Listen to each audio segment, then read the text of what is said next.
Hello, I'm Bill Pollock, and I find myself in a unique position today as sports director for Missouri Net, someone who covers and reports on the Royals and the Cardinals. And I've made no secret about it. It's on my bio on MissouriNet.com. I'm from Chicago, and I'm a Cubs fan, plain and simple.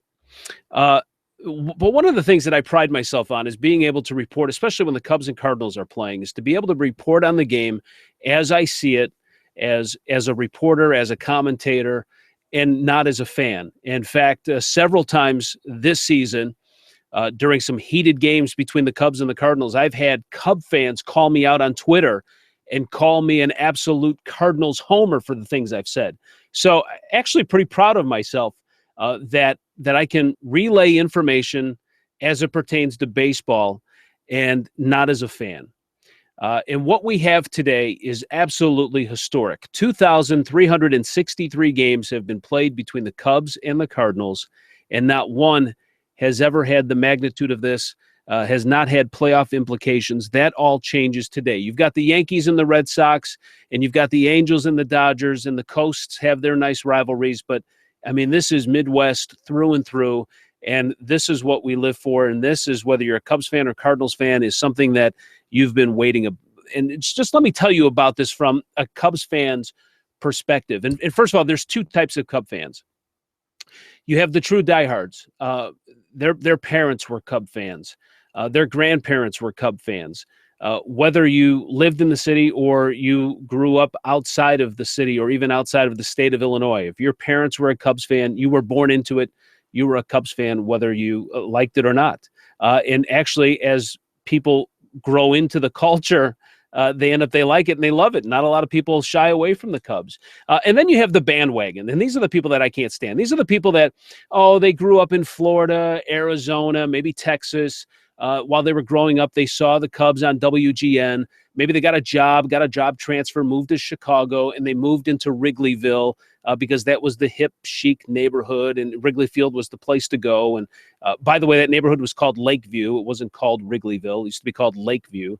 But those people would go there, and they're hanging on and clinging on for that opportunity that, should the Cubs win the World Series this year, down the road, whenever, if ever, that they can say they were a part of it. But they weren't the Cub fans that went through the true heartbreak.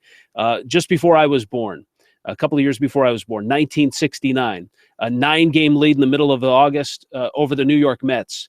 That lead whittles away. On September 9th, a black cat runs in front of Ron Santo while he's on deck at Shea Stadium. Cubs lose that game. Next day, they fall into second place, and you have the birth of the Miracle Mets, and the Cubs come up short. 1984, the Cubs are 1 game away from going to the World Series. For the first time since 1945, a ground ball goes through the legs of first baseman Leon Durham.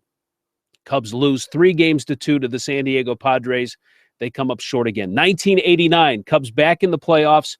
Will Clark of the San Francisco Giants hits .650 against the Cubs. They're out 4-1. 1998, they win a wild card playoff game, face the Atlanta Braves with Greg Maddux, John Smoltz, Tom Glavine, 3 games, and the Cubs are out. 2003, 5 outs away from the World Series. The Steve Bartman foul ball. It's not so much Bartman, but it was just the fact that I think true Cub fans are looking at it and thinking, what else could go wrong? How is this season going to end? And when you look at the heartbreak of 89 and 84 and 69, you can see how a Cub fan is looking at those things transpiring and saying, here we go again, right? Here it goes again. Here comes another Cubs choke job. They lose Game 6 to the Marlins, turn around the next night, and lose Game 7 at Wrigley Field. 07 and 08, you get Lou Piniella in there as manager. Cubs get swept by Arizona, swept by the Dodgers. Now we're back to this. I mean, this is what it's like being a Cubs fan. But, here's what I'll say. Listen, there's no Billy Goat curse. We don't believe in the Billy Goat curse if you're a true Cubs fan. We've seen plenty of things happen. Listen, like I said, 1945, last time they went to the World Series. Between the 50s, 60s, 70s, early 80s, they had terrible ownership and terrible players. That's why they didn't do well. It had nothing to do with the GOAT. Okay, if there was a GOAT at all, it was the ownership. But from the time that I can remember being a Cubs fan, when I was 6 years old, I don't remember who they played. I don't even know if they won or Cubs probably lost. But what I remember about my first baseball game was walking up the steps and seeing the field for the first time. And the colors are so much more vibrant than what you would see on TV. The grass in emerald green, the sun shining off of the bright blue helmets, the smell of hot dogs, the walking through the concourse on sticky concrete from spilled beer and soda. I mean, those are the sights and the sounds that I remember, and that what Cub fans remember their first time at Wrigley Field. And when you're born into it, it's something completely different. But it's no different than you as a Cardinals fan, the first time you went to a game. It's how you grew up. It's the team you grew up cheering for. And I think what we need to do is celebrate this day because it's historic. And it's a great rivalry. I don't think people outside of the Midwest really get the whole Cubs-Cardinals rivalry, but it's great. It's fun. And listen, and teams, they've had different levels of success. I can look back from the time that I was born, and you know what? I've seen the Cubs win 4 divisions and make it to the playoffs 7 times.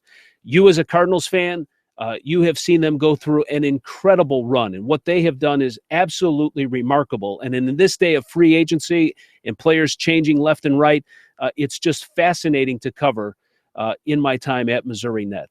So let's celebrate this day. Let's celebrate this playoff series. And we had some fun here today at work. People got to wear their favorite team colors. There's a couple of Royals fans sprinkled in there, but there I am with the Cubs and all the Cardinals booing me. So it's a lot of fun. It's a fun rivalry, and it's exciting, right? So enjoy it, and let's be good sports, and may the better team win, right? And, of course, now that you know my background, follow me on Twitter at Missouri Sports. You'll get great insight, fair, and we'll have fun. Let's chat about it too. Thanks a lot for watching.